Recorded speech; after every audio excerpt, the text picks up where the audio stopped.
बिस्मिल्लाहिर्रहमानिर्रहीम, अस्सलाम वालेकुम। नाज़रीन, अगर पाकिस्तान का सबसे बड़ा सियासी सच है तो वो ये है कि पाकिस्तान में अब सियासत इमरान खान के बगैर मुमकिन नहीं है। आप या तो इमरान खान के साथ हैं या फिर इमरान खान के खिलाफ हैं, यानी सियासत करनी है तो इमरान खान के बगैर अब मुमकिन नजर नहीं आता है। अगर आप कोई मीडिया पर प्रोग्राम देख लें या सोशल मीडिया पर ट्रेंड देख लें, उसी जानिब उसके बगैर यह मुमकिन नहीं है। अब इमरान खान पाकिस्तान की सबसे बड़ी सियासी हकीकत बन चुके हैं और यह एक सच है, इसको झुटलाया नहीं जा सकता है। दूसरी तरफ अगर हम उस लॉन्ग मार्च की बात करें जिसका आगाज लाहौर से हुआ, वजीराबाद के अंदर इमरान खान पर कातलाना हमला हुआ, उसमें वो बाल बाल बच गए। पिंडी के आखिरी जलसे में दिए गए उस सरप्राइज को इमरान खान का रिवर्स स्विंग यॉर्कर करार दिया जा रहा है। खान साहब इस्तीफे देने, असेंबलियां तोड़ने के फैसले से एक बहुत बड़ा सवाल पैदा हुआ है कि क्या इत्तेहादी हुकूमत को क्लीन बोल्ड कर पाएंगे। दूसरी चीज ये, क्योंकि अंपायर ने इमरान खान के शानदार यॉर्कर को नो बॉल करार दिया है। इलेक्शन कमीशन ये कहता है कि अगर पाकिस्तान तहरीक इंसाफ असेंबलियों से मुस्ताफी होती है, पुल आउट करती है, तो 60 रोज के अंदर ज़िमनी इंतखाबात करवा दिए जाएंगे। वजीर आजम मियां शहबाज शरीफ ये दो टोक कह चुके हैं कि अगस्त से पहले या फिर इलेक्शन कबल अज वक्त को बिल्कुल भुला दिया जाए, ऐसा बिल्कुल भी नहीं होगा और जनरल इलेक्शन आइंदा साल अगस्त के बाद ही होंगे।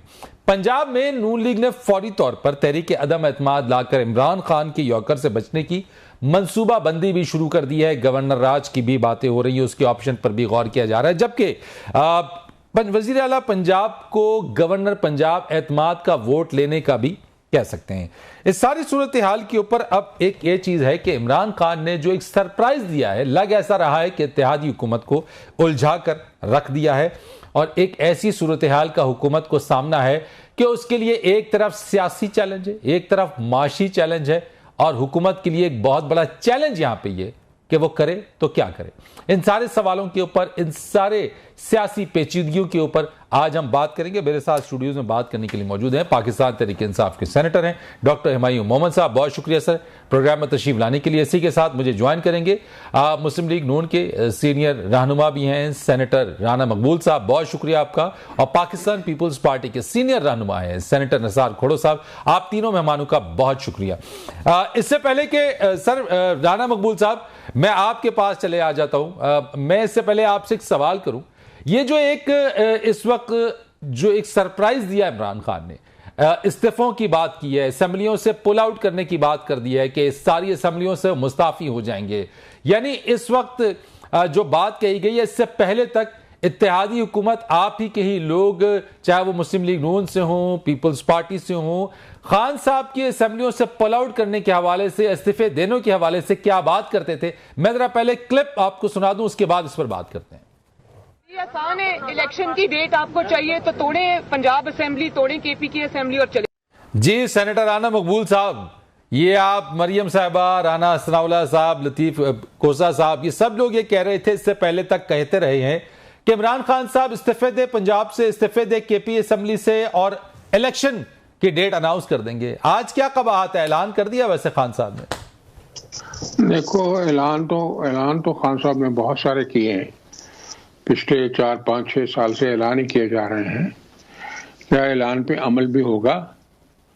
इसलिए जरा आप देखें, तेल देखें, तेल की धार देखें, क्या वाकई वो इस अज़्म के साथ बात कर रहे हैं कि वो डिसॉल्व करेंगे असेंबलियां?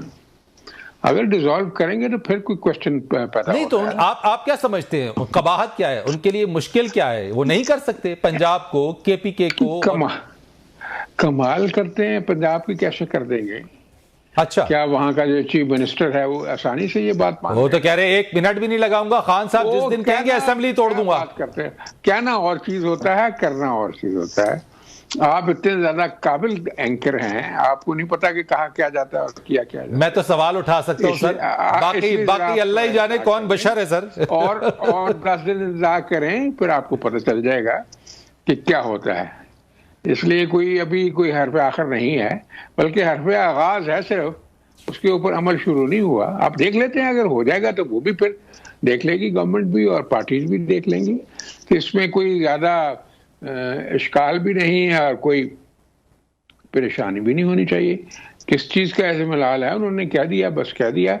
और क्या वो कहते, जबकि उनकी ये सारी की सारी कैंपेन तो वो तो ये भी कह रहे थे ना कि हम इस्लामाबाद के ऊपर चढ़ाई करेंगे और मुख्तलिफ जगहों से लोग आएंगे और हम इनको उल्टा के रख देंगे। याद है ना आपको कि नहीं याद है?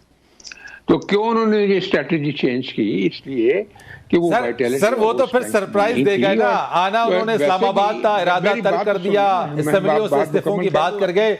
यानी मैं ये समझ रहा हूं आपकी बात से आई है कि परेशानी कोई भी नहीं है, परेशानी कोई भी नहीं है। निसार खोड़ो साहब, मैं निसार खोड़ो साहब से पॉइंट ले लेता हूं सर, आता हूं आपकी तरफ दोबारा। निसार खोड़ो साहब, कोई परेशानी की बात नहीं है, आप भी ये समझते हैं क्योंकि आप भी इत्तेहादी हुकूमत का हिस्सा हैं, क्या आप भी ये समझते हैं कि खान साहब ये बात करने के बाद यू टर्न ले लिया जाएगा, या असेंबली से पुल आउट होने की बात कोई इतनी संजीदा नहीं है? केपी, पंजाब, सिंध से, बाकी जगहों से अगर पीटीआई निकल जाती है तो? देखिए, उन्होंने जो ऐलान किया उसमें यह था कि हम असेंबली से निकल जाएंगे। इसका मतलब सीधे अल्फाज में तो इस्तीफे है। डिसॉल्व करना चीफ मिनिस्टर के हाथ में होगा, लेकिन डिसॉल्व की रास्ता रोकने के लिए आइन में भी कोई ना कोई गुंजाइश है। अच्छा, अब जानबूझकर इमरान खान अगर सियासी बहरान पैदा करना चाहते हैं तो फिर हुकूमत के पास अच्छा जवाब आ जाएगा गवर्नर रूल लगाने का। तो उसका यह था बेहतर कि वो असेंबली में आता, वहीं से बैठ के सियासत करता। अब हर चीज पे वो यू टर्न ले गया। यानी आप ये कह रहे हैं कि असेंबलियों में बैठ के ये सारा काम अगर कर लेते तो बहुत बेहतर रहता। मोहन साहब, असेंबलियों में रहते हुए जानबूझकर पैदा किया जा रहा है, ये बहरान पैदा किया जा रहा है, तो कहते हैं कि आपने ये बात करके और मजीद बहरान पैदा करने की आप कोशिश कर रहे हैं। यही सब कुछ काम असेंबलियों में आप बैठे बातचीत करें, डायलॉग से क्या नहीं हो सकता सर?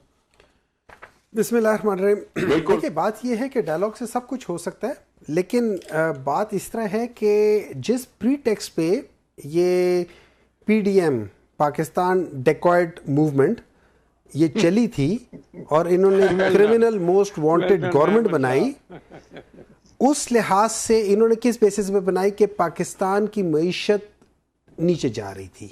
मान लिया पीटीआई जो कि जब आई थी तो उस वक्त उसकी वजह से आने के बाद आई एग्री कि एक साल में हमारा नेगेटिव में किया, आई एग्री कि उसके नेक्स्ट ईयर में हम 2% पे आए, आई एग्री उसके बाद हम 4% पे आए, आई एग्री कि हमने 6% इस साल अचीव किया। और अगर हम इसको एक्स्ट्रापोलेट करें तो अगले साल अगर ये हुकूमत रहती और उनकी पॉलिसीज जारी रहती तो हम 8% के करीब होते जीडीपी ग्रोथ।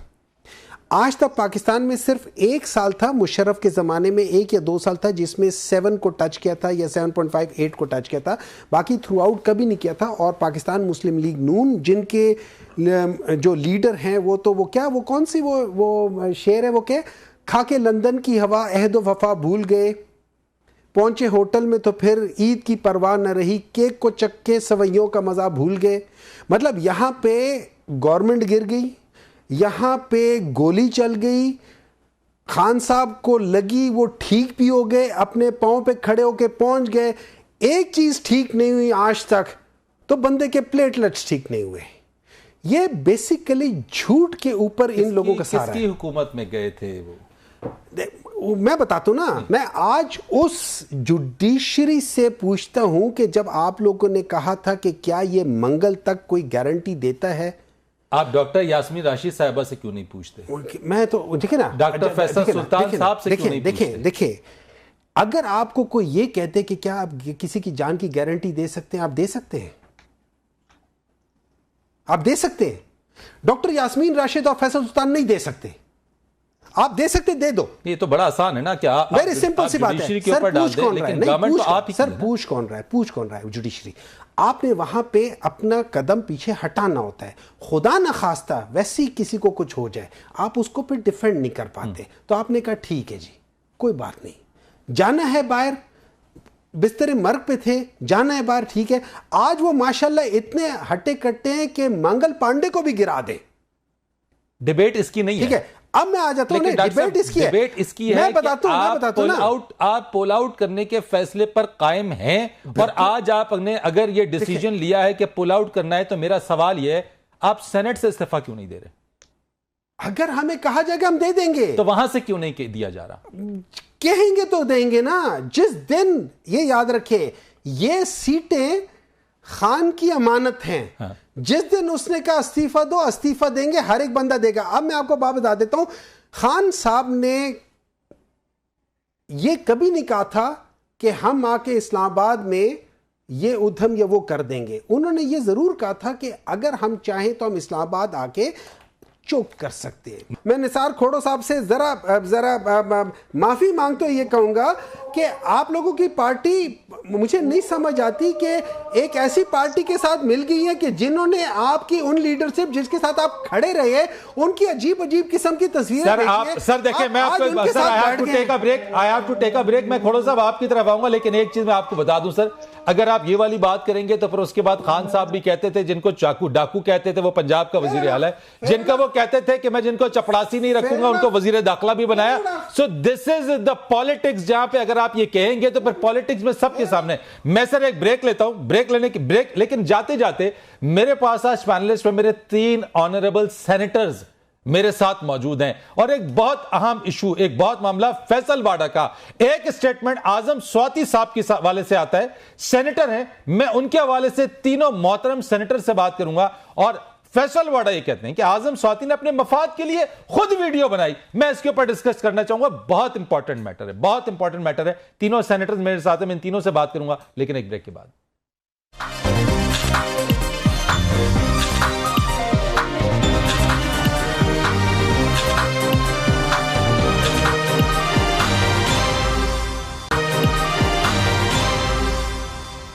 एक बार फिर आपको प्रोग्राम में खुश आमदीद कहेंगे। सेनेटर राना मकबूल साहब, सर ब्रेक पर जाने से पहले जो बात मैंने कही थी, फैसल वाडा साहब का वो बयान जो कि आजम स्वाति साहब के हवाले से उन्होंने कहा जनाब कि उन्होंने अपने मफाद के लिए खुद वीडियो बनाई। सर कैसे देखते हैं आप? तीनों मेरे साथ ऑनरेबल सेनेटर्स हैं सर, मैं आप तीनों का पॉइंट ऑफ व्यू से लेना चाहूंगा, स्टार्टिंग फ्रॉम राना मकबूल साहब आपसे।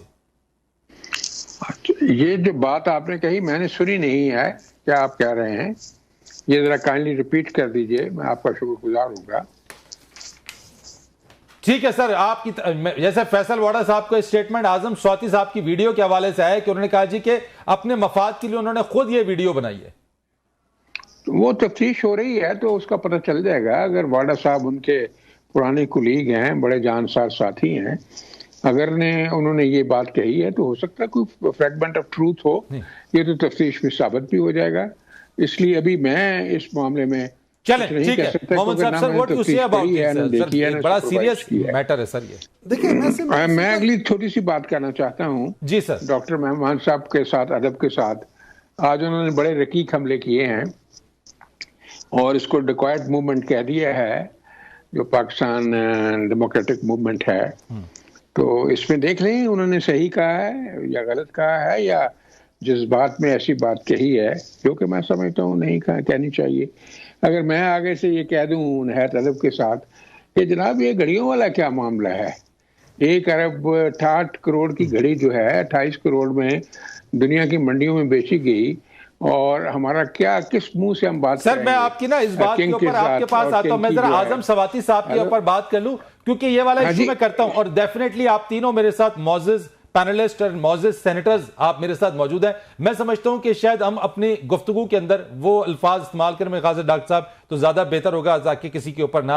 मैं आजम स्वाति साहब के हवाले से जरा आपसे जानना चाहता हूं कि प्लीज इस पे बताएं ये क्या स्टेटमेंट दिए सर? नहीं मैंने अर्ज किया है ना, समझ नहीं, ये तो वाडा साहब बेहतर बता सकते हैं। नहीं राणा साहब, मैं राणा साहब अगर उनके, हाँ जी मैं आता हूं सर, मैं जरा मोहम्मद साहब की तरफ आ जाऊं सर, मैं उनसे पॉइंट मैं आपकी तरफ आता हूं सर। अच्छा देखिए, जो आपने जो स्टेटमेंट बताई है ये अभी टीवी पे भी सर्कुलेट हो रही थी कि उन्होंने कहा ऐसी बात है। मुझे आई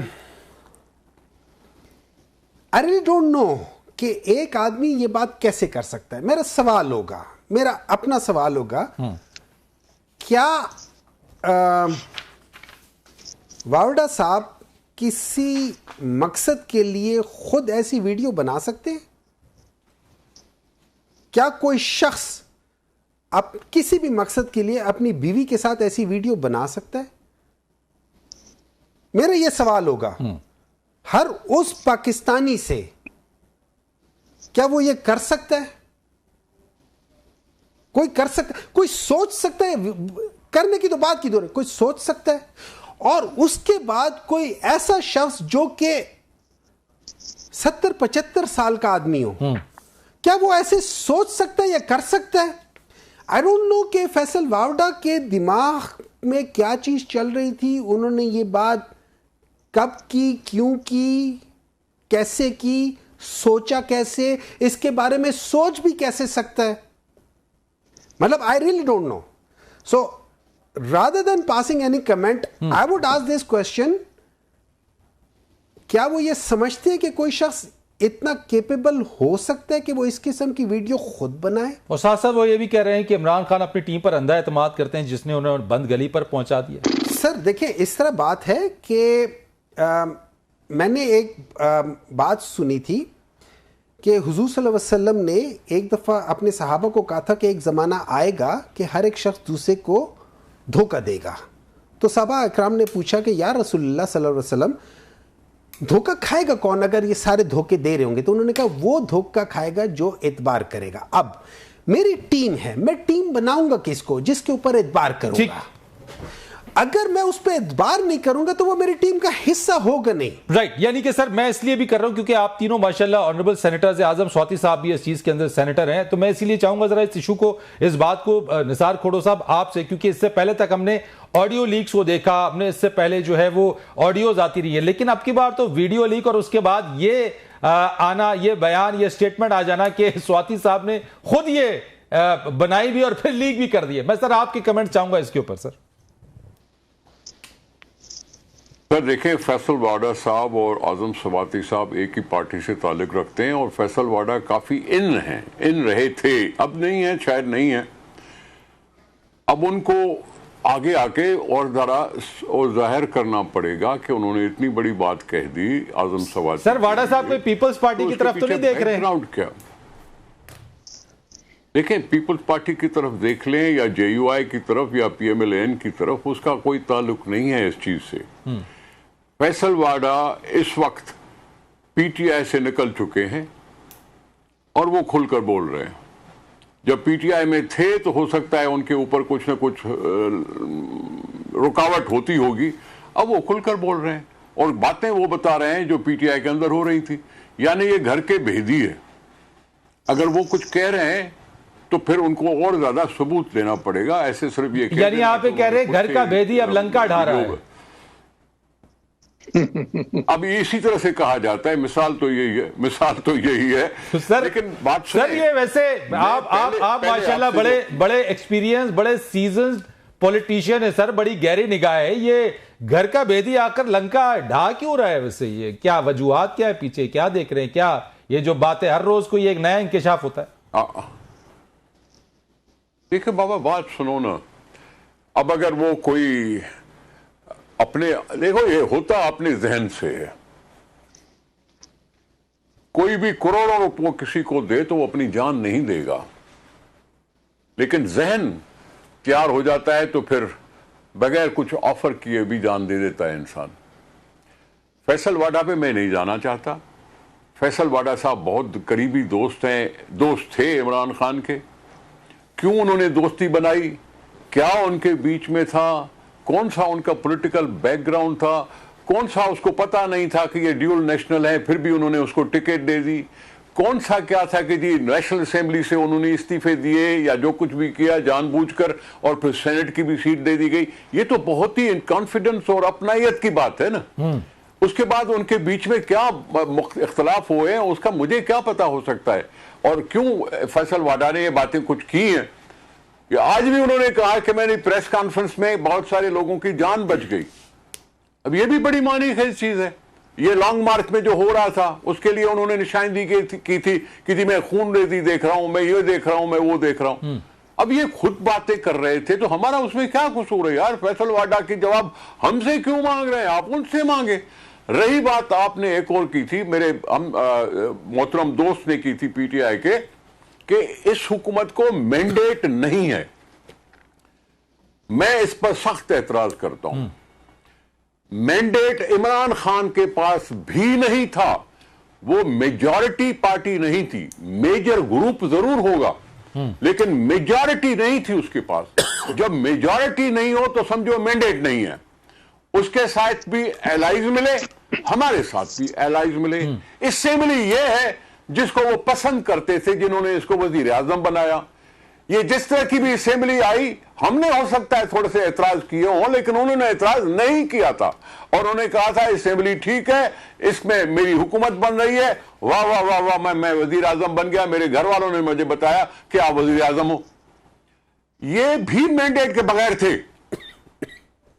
और अगर हमारे लिए कह रहे हो कि हम भी जीते हुए हैं, हमारे पास भी वही एलाइज से हैं जो इनके पास थे, तो फिर मैंडेट की क्या बात कर रहे हैं? मैंडेट की क्या बात करें? हम अगर असेंबली को पूरा टाइम चलाना चाहते हैं तो ये लोगों को हो सकता है कॉन्फिडेंस आए कि इतना बोरान हुआ, इतना बोरान हुआ, इतनी खबासत फैलाई गई, फिर भी 5 साल असेंबली ने पूरे किए, फिर भी 5 साल असेंबली ने पूरे किए, जब आवाम को एतमाद आएगा। मैं कह रहा हूं जब ये 3.5 साल फेल हुए, जब से 3.5 साल पौने 4 साल फेल रहे और हमारे ऊपर भी इल्जाम लगाता है कि हम भी फेल हैं, तो फिर मेरे पास क्या ऑप्शन है? मैं क्यों जल्दी करूं असेंबली की तोड़ने की? क्यों जल्दी करूं? ठीक हो गया सर, चले मैं आपकी इस बात के ऊपर एक मैंने ब्रेक लेनी है, एक ब्रेक मैंने लेनी है, लेकिन उससे पहले एक छोटा सा सवाल सर कि मैं आ जाता हूं इसके ऊपर कि आगे चल के mandate, dialogue, political stability, economic stability, challenges, ये वो सारी चीजें हैं। हम इन तमाम चीजों का एक्सेप्ट भी करते हैं, देखते भी, और इन चीजों का एड्रेस भी होना चाहिए। लेकिन कोड़ो साहब एक चीज मुझे बता दीजिए, जो कुछ भी स्वाति साहब के साथ हुआ है, जो चीज ह्यूमन राइट्स वायलेशन, ही आपकी जमात ह्यूमन राइट्स के ऊपर बहुत ज्यादा बात करती है, इसके ऊपर छोटा सा जवाब दीजिएगा sir. Then I have to. हमने तो मजम्मत की है, हम देखें, हम मजम्मत कर चुके हैं, राइट। बाकी रोजाना सुप्रीम कोर्ट के पास जाते हैं। अब मुझे नहीं मालूम, अगर साहब ने खुद अपनी वीडियो बनाई है तो फिर अपने सेनेटर्स को भी धोखा दे रहा है। ठीक है बहुत सर, मैंने ब्रेक लेनी है, ब्रेक के बाद आते हैं, ब्रेक के बाद इस पर बात करते हैं।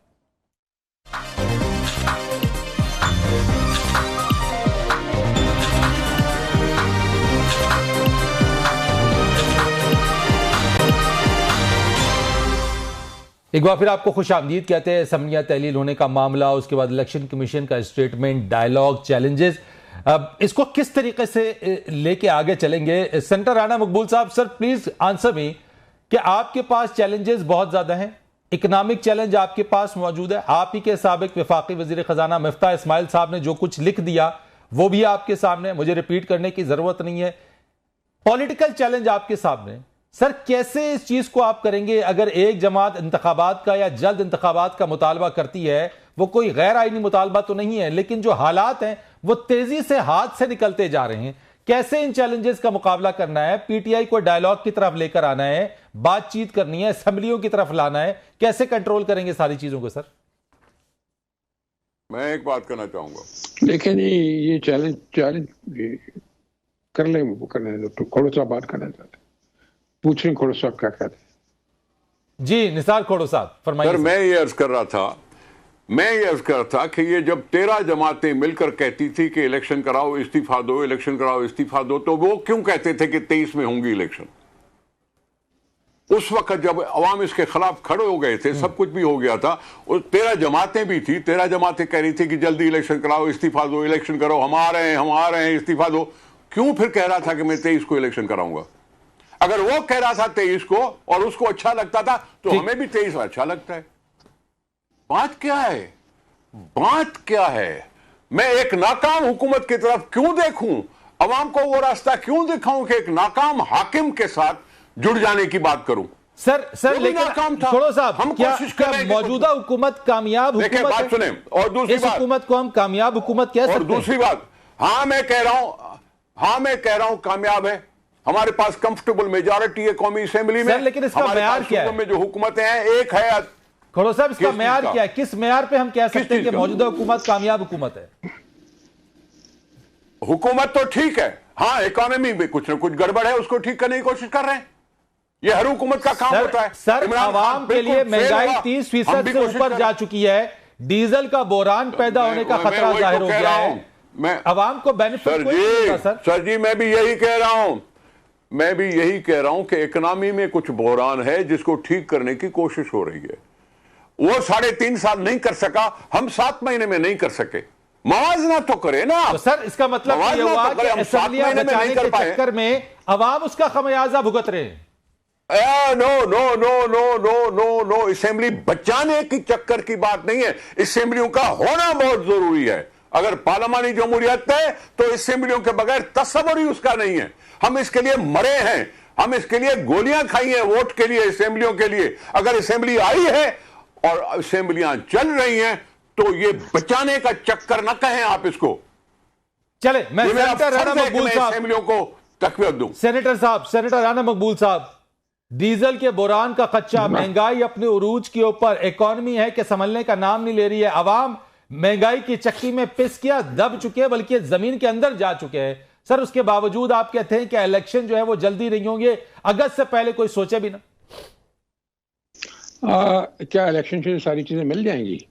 बात ये नहीं है, बात ये है कि अब नया दौर शुरू हो चुका है, नए मरहल आ गए हैं। जो एक कमोशन बर्पा की गई थी, अब उसके लिए एक कॉन्टिन्यूटी का फैक्टर आ गया है। बहुत इंपॉर्टेंट पोस्टिंग्स पे, पोजीशन पे लोग आ गए हैं।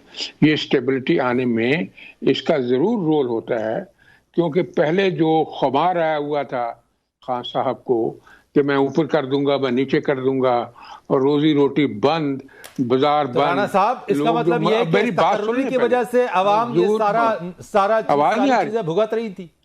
मजदूर जो बाजार से जाके कुछ कमा के रोटी लाता था, वो भी इन्होंने 1.5 महीने से बंद की हुई थी। ये बड़ी मूवमेंट चला रहे थे कि बहुत बड़ा मार्च है, ये मौजतों का मार्च है, ये तो रेवोल्यूशनाइज कर देगा। नहीं तो इसका मतलब ये कि दिसंबर में मेरी बात सही हो जाएगा। मेरी बात सुने फ्री साहब, ये फैक्टर अब क्लोज हो गया है।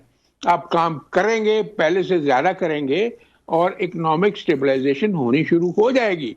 बल्कि काफी हद तक आप देखें 29 नवंबर के बाद से आप कह रहे हैं शुरू हो जाएगी। डीजल की बात कर रहे हैं, आप कह रहे हैं 29 नवंबर के बाद से इकोनॉमिक स्टेबिलिटी आना शुरू हो जाएगी। क्यों नहीं चढ़ी? ये कौन रोक रहा है इसको? हालांकि इतना बड़ा है मामला, क्यों नहीं चढ़ी 2 महीने से? हालांकि हर हफ्ते, हर 15 दिन बाद चढ़ती थी। क्या इमरान खान के जमाने में नहीं चढ़ती थी? अब क्यों 2 महीने से? सर आज तो तारीख की कमतरीन सतह के ऊपर है, आज बड़े लो लेवल के ऊपर है, लेकिन आवाम को उसका बेनिफिट ये हल नहीं है कि आप मैदान छोड़ के भाग जाएं और उन नलायकों के हवाले कर दें जिन्होंने पहले बैठा बहा दिया था। तो ये जो डॉक्टर साहब कह रहे थे ना कि ये हमने इतने % और इतने, ये सारे फाइट फिगर हैं। ये जो बेस ईयर है, इन्होंने बेस ईयर बदल के ये रेट ऑफ ग्रोथ बताना शुरू किया है। कौन सी जगह? ये कहते थे जी हमारी बम्पर क्रॉप हुई है गंदम। सर ये इल्जाम डार साहब के ऊपर लगा करता था। सर ये इल्जाम डार साहब के ऊपर लगा करता था कि वो फिगर फजिंग करके सारी सिचुएशन जब आप प्रैक्टिकल देखेंगे तो फिर आपके सामने आ जाएगा। आप इस्तीफा देखें, जो गन्नम की फसल आएगी उसके क्या नतीजे। सर यही वो सारी चीजें, मैं डॉक्टर मायूस साहब की तरफ आता हूं। सर आपने अगर कहा ना स्टेबिलिटी को काम करने दें, सर अगर आप बिल्कुल ठीक है, I agree sir, floating sir मैं खुद इस चीज को एग्री करता हूं। मैं समझता हूं आपकी बात से मुत्तफिक हूं कि काम करने देना चाहिए, सिस्टम को, निजाम को, चीजों को चलने देना चाहिए। यही तो चीज पीटीआई कह रही थी कि 3.5 साल में हमें आगे काम करने देते, 1.5 साल रह गया था, सब्र कर लेते। आज वो यही तो कह रहे हैं कि हम 1.5 साल में जमीन और आसमान के तालाबे मिला देते, हम दूध और शहद की नहरें बहा देते। आप बहा लेने देते सर उनको। IMF के मुआहदे में बिट्रे करते और फिर डिफॉल्ट हो जाते। डॉक्टर मायूस साहब, चले मैं डॉक्टर मायूस साहब से लेता हूं। डॉक्टर साहब, अपनी सियासत को दांव पे लगा के तो हुकूमत ने डिफॉल्ट से बचाया है मुल्क को। सर मिफ्ता साहब तो कह रहे हैं अभी भी डिफॉल्ट का खतरा है। सर खतरा है, क्या बंदे हैं जो इंटरनेशनल कमिटमेंट करते हैं फिर उसको बिट्रे कर। डॉक्टर साहब अमेरिका से उनकी लड़ाई, हमारी मोहम्मद साहब उनकी लड़ाई, राइट सर, हर मुल्क के साथ उनकी लड़ाई, वो एक बच्चों का खेल उन्होंने बनाया हुआ था। They are not cut for government. अच्छा ठीक हो गया इमाम साहब, मुझे सर एक बात बता दीजिए। स्टेटमेंटशिप नहीं है, ठीक है सर। सर लग गया था, आपने राणा साहब की गल बातें सुनी है ना? ठीक है, क्या कहा उन्होंने? राइट राणा साहब बता रहे हैं वो कहते हैं जी हमने गलती की है।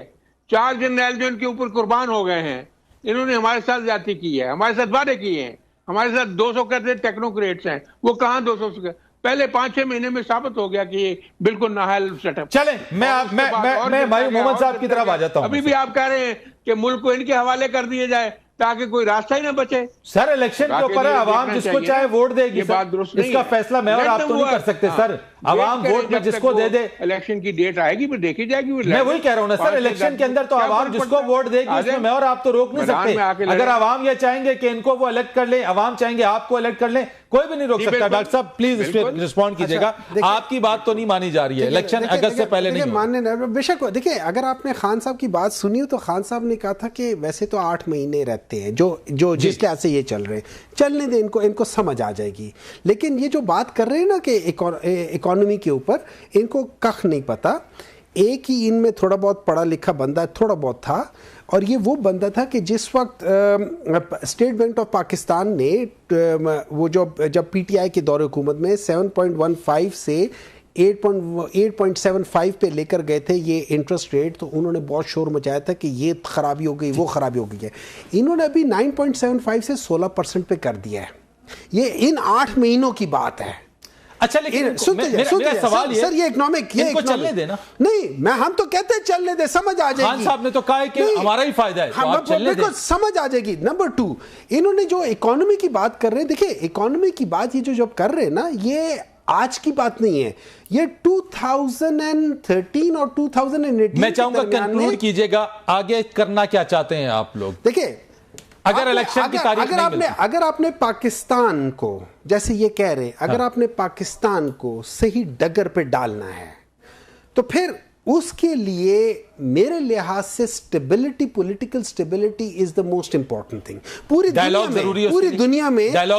दुनिया में देखिए डायलॉग का पीटीआई ने हमेशा कहा है, आप हमारे साथ डायलॉग करना चाहते आ जाओ, 1 पॉइंट एजेंडा है। लेकिन वो कहते हैं इलेक्शन की तारीख, देखिए उसके बगैर ये स्टेबिलिटी आएगी नहीं। तो बातचीत कर लेना, उसके बगैर स्टेबिलिटी आएगी पीछे हट जाए, 2 कदम वो पीछे। इन लोगों ने शुरू में, आपने इंट्रो में दिखाया ना कि इन लोगों ने कहा था कि ये कर दो, इन्हीं के लीडर थे ना, इनकी वो वाइस प्रेसिडेंट थी।